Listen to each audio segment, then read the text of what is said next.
One really cool thing about lilacs is that because they are so well known, people have been recording data on them for a while. Stephanie Nummer has taken an unconventional approach to climate change data. The UT grad student looked at the long-term trends of lilac blooms in North America and found a trend about a half century in the making.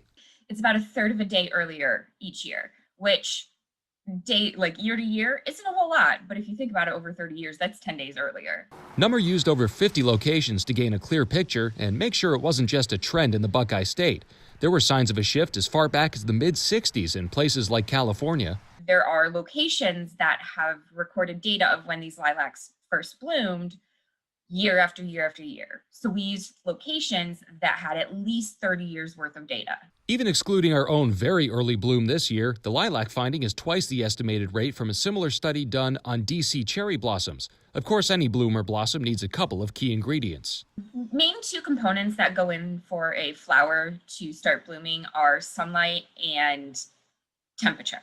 And as temperature's warming earlier and earlier in the year, sunlight's going to start playing a bigger and bigger role in that.